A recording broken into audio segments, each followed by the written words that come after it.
작년 기출문제가 어땠냐를 아는 게 올해 기출문제를 준비하는데 너무나 중요하겠죠.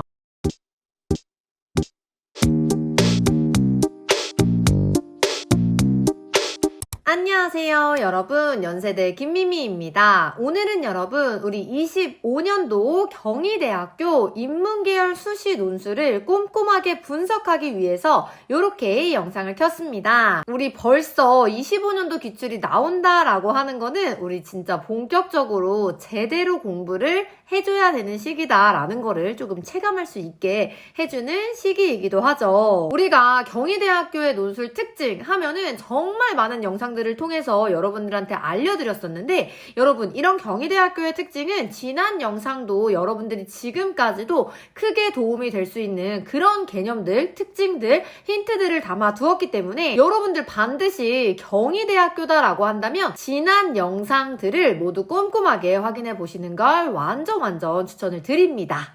어쨌든 오늘 영상에서는 기존의 경희대의 특징도 당연히 들어있지만 거기에 좀 더 더해서 깊이 있게 들어가서 25년도 바로 작년 기출에 논술이 어떻게 등장을 했고 어떤 거에 중요점을 두고 있으며 우리가 이걸 바탕으로 이제 올해 기출 문제를 어떤 것에 방점을 두고 공부를 해야 되는지 그 부분을 다 하나하나 설명을 드리도록 할 겁니다. 그래서 작년 기출에서 우리가 꼭 알아둬야 되는 4가지의 경희대학교 인문계열 특징을 같이 보도록 하겠습니다. 이러한 특징들을 설명하기 전에 제일 중요한 작년 기출의 난이도 평가해보면 어땠을까라고 한다면 솔직히 작년 기출문제 절대 쉽지 않았다 라고 말씀드릴 수 있습니다. 그만큼 사실 이거 쉽게 느꼈던 친구들도 있겠지만 그거는 조금 이따가 왜 쉽게 느꼈는지 그 이유를 설명해 드리기로 할 거고, 객관적으로 이 논술의 흐름을 봤을 때 작년 경희대학교 인문계열의 기출은 꽤나 어려운 편에 속했다 라고 기억을 하시고 문제를 풀어보시는 게 좋겠죠. 왜 이렇게 난이도가 높게 책정됐냐, 왜 우리가 이걸 좀 어렵게 느낄 수밖에 없냐라고 한다면 그 중에 우리가 꼭 알아야 되는 작년 기출의 첫 번째 특징, 작년 경희대학교 인문계열 기출문제는요, 우리가 논술 공부를 하지 않았다면 정말 생소했을 주제가 등장을 했습니다. 정확히 말하자면 예술이라는 키워드를 중심으로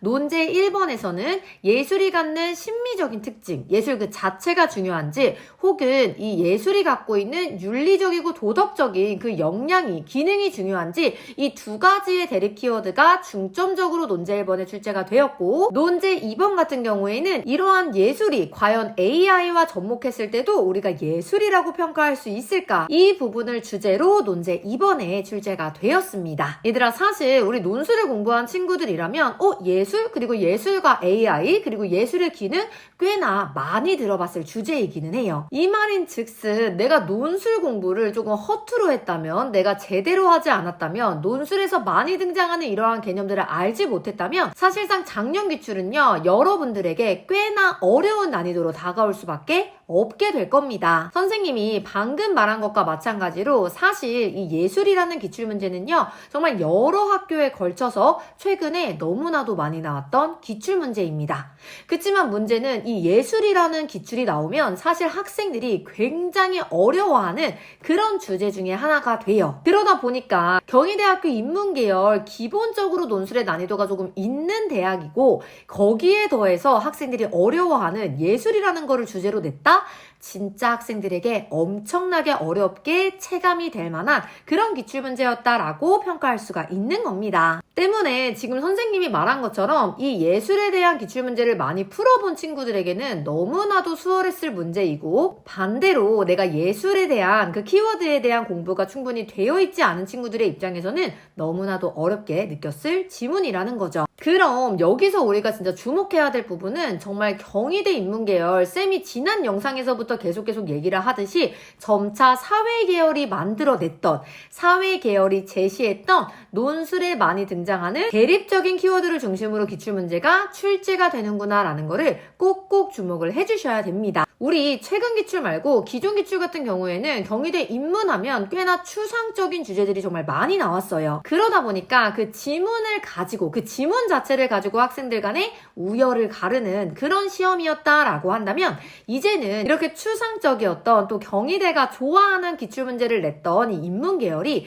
점차 사회계열이 좋아하는 논술이 좋아하는 대립 키워드를 중심으로 문제를 낸다라는 건요. 우리가 충분히 여러 대학교의 기출문제, 최근의 기출문제, 또 경희대학교의 기출문제를 반복적으로 풀고 연습을 하면서 올해 나오게 될 26년도의 대립 키워드를 대비할 수 있다라는 점입니다. 쉽게 말하자면 논술 공부를 열심히 하면, 많이 하면, 제대로 하면 된다라는 얘기야. 그래서 쌤이랑 수업 시간에 정말 논술이 좋아하는, 경희대가 좋아하는 이런 대립 키워드들을 끊임없이 계속 말해주게 될 텐데, 그런 개념들을 잘 숙지하고 있다면 내가 아무리 지문이 조금 어렵게 나온다고 하더라도 그 개념을 분명하게 잡고 충분히 답을 찾아갈 수가 있을 거다라는 겁니다. 즉, 올 한 해 공부한 것만큼 결과로 이어질 것이다 라는 점이죠. 여기에 더해서 작년 논술이, 작년 기출이 어렵게 느껴질 수밖에 없는 그 경희대 인문계열의 두 번째 특징은 바로 문학작품이 우수수수 나왔다라는 겁니다. 특히 논제 1번은요, 모든 작품이 문학작품으로 등장을 했죠. 원래 경희대다라고 한다면, 특히 경희대 인문계열이다라고 한다면 이 문학작품이 갖고 있는 비중을 절대 잊을 수 없는 대학이었습니다. 그러다가 최근에 다시 설명문적인 것들이 많이 생기기 시작을 했으나 작년 기출을 중심으로 평가를 해볼 땐 여전히 경희대 인문계열에서 문학작품은 너무나도 중요한 지문의 유형이더라 라는 거를 꼭 기억해야 된다라는 거예요. 논제 1번에 모든 작품이 문학작품으로 등장을 했는데 그 중에서도 사실은 학생들이 어렵게 느낄 만한 점은 다와 나와 다가 주장하는 바가 다소 구구절절 설명이 되어 있다. 한마디로 여러분들이 주장을 정확하게 콕 집기가 좀 어려웠던 지문이다라는 겁니다. 특히 제시문 다를 통해서 기준을 잡아줘야 되는데 제시문 다에서 얘들아 뭔가 잘 안 읽히게 문제가 나왔어. 그래서 막 이 얘기하는 것 같고 저 얘기하는 것 같고 막 이랬다가 결국 주장이 나오기는 하지만 학생들은요, 이렇게 복잡한 글 속에서 주장을 찾는 것을 굉장히 어렵게 느낍니다.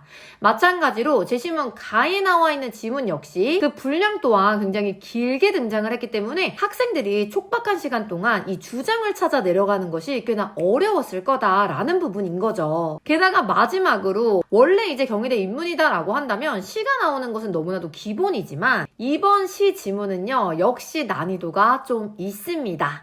근데 경희대 인문은 원래 이 시가 갖고 있는 난이도가 정말 높은 편이에요. 그렇기 때문에 시를 분석하는 능력, 그리고 가능하다면 여러분들이 국어를 준비하면서 알게 된 이 고등교육에서 배우게 된 시들은 조금 제대로 정리를 해놓는 게 조금 더 좋기도 하겠죠. 그치만 내가 국어로 최저를 준비하지 않는다면 굳이 시를 따로 정리하실 필요는 절대 없습니다. 우리는 지문을 통해서 어쨌든 이 해답을 찾아 나갈 수 있는 법을 배우면 되니까요. 어쨌든 이번에 논제 1번 자체는 이 문학작품들이 절대 여러분들한테 호락호락하게 주장을 주지 않았기 때문에 난이도가 정말 높았다.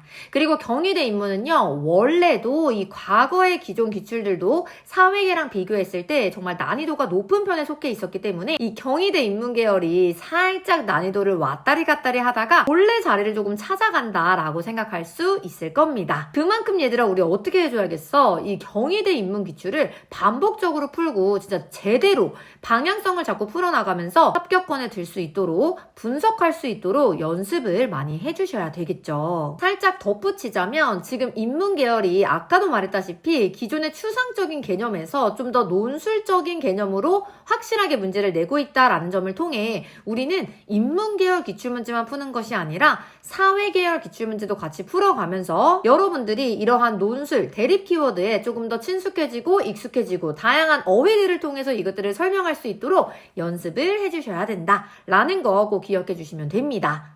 우리한테는 기출문제가 많아졌다는 거는 너무나도 좋은 현상이에요. 그리고 이 경희대학교 인문계열 기출문제 이 세 번째 특징, 사실 너무 간단한 부분이기는 한데 이 지문의 길이가 굉장히 길다. 게다가 답안을 써야 되는 분량 역시 길다라는 점입니다. 이게 정말 중요한 게 여러분들에게 엄청난 타임 어택을 요구하는 그러한 기출문제다라는 거죠.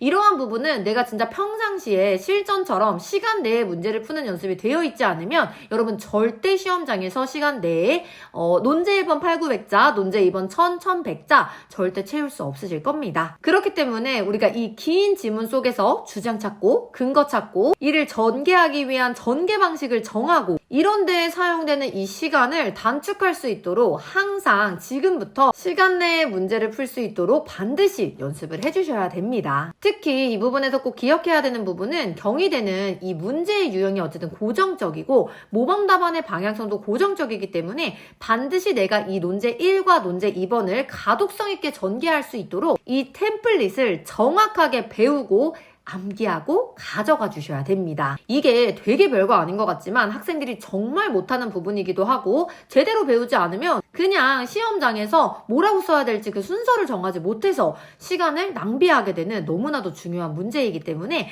여러분들 반드시 우리 템플릿 암기하고 숙지하고 여러분들이 손에 짜르르륵 익혀서 생각 없이 쓸 수 있도록 그 정도로 실전 연습이 탄탄하게 되어 주셔야 합니다. 그래서 이 긴 지문 속에서 중요한 포인트들 다 잡을 수 있도록 해주셔야 되겠죠. 그리고 경희대학교 작년 인문논술의 특징 네 번째, 논제 1번과 논제 2번의 주제가 이어지더라 라는 겁니다. 사실 이 부분은요, 기존 기출들을 봤을 때 아직 고정적으로 딱 정해진 것은 아니에요. 기출문제의 유형이 바뀐 지 조금 얼마 안 됐죠. 그러다 보니까 요렇게도 내보고 저렇게도 내보고 있는데 작년 기출 같은 경우에는 논제 1번에서 사용됐던 예술이라는 키워드가 논제 2번까지 같이 연결이 되고 있습니다. 사실 다른 기출에서는 논제 1의 주제와 논제 2의 주제가 다르기도 해요.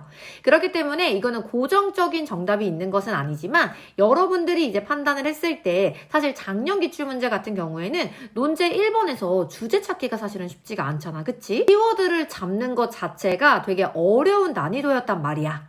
그럴 경우에는 이렇게 이어지는 문제일 경우 논제 2번을 먼저 파악하고 논제 1번의 주제를 다시 생각해보는 것도 굉장히 중요한 방법이라고 할 수가 있습니다. 어쨌든 논제 1과 논제 2가 서로 다른 주제가 나오기도 했지만 사실상 최근 기출의 유형을 봤을 때는 대체로 논제 1과 2를 연결하려고 하는 추세더라.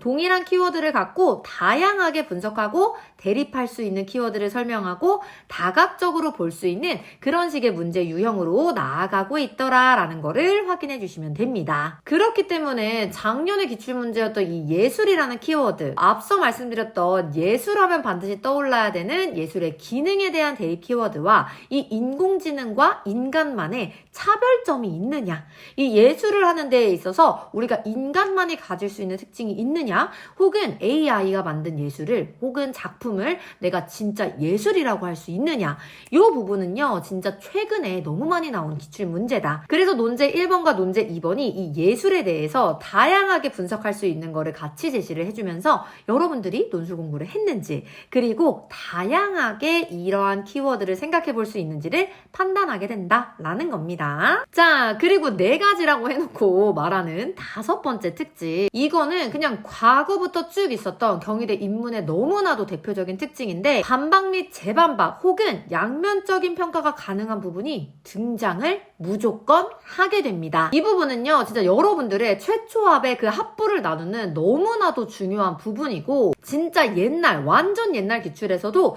양면적인 평가라는 건요 너무나도 중요한 점수를 받을 수 있는 예리한 문제제기가 되는 부분이었습니다. 이러한 흐름은요 지금 기출까지도 이어져 오고 있어요. 특히 이런 부분은 정말 많은 연습이 필요하고 지문을 정말 제대로 분석하고 주장과 근거를 구분해서 근거가 설명하는 조건들이 뭐가 있는지 이런 것들을 정확하게 파악하는 역량이 중요하기 때문에 반드시 제대로 된 배움과 공부를 하셔야 됩니다. 특히 좀 더 간단하게 여러분들이 논제 2번에서 점수를 받을 수 있는 부분을 얘기를 해보자면 우리가 내가 선택한 주장을 바탕으로 타 지문을 비판하게 되지. 그때 물론 포괄적으로 주제 그 자체를 두고 비판을 할 수도 있지만 여러분 우리 경희대 인문에서는 1대1로 상응하는 지점이 분명하게 있는 경우가 정말 많습니다. 다시 말해서 포괄적인 개념보다 각각의 지문, 예를 들어 라와 마가 서로가 서로를 비판할 수 있는 1대1로 비판할 수 있는 지점이 있을 거다라는 얘기죠.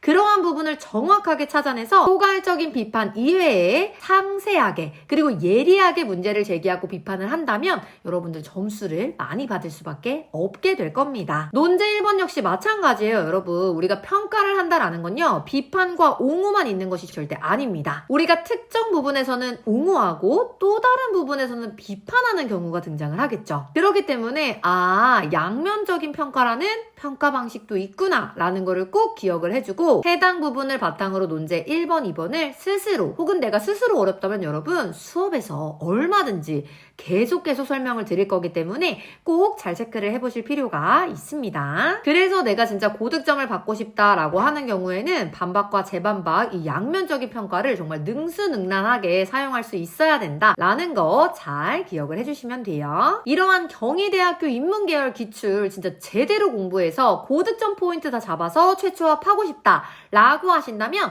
수업에 대한 문의사항 고정 댓글란에 있는 오픈 채팅방으로 언제든지 문의 주시면 됩니다. 그럼 우리는 수업에서 봐요. 안녕!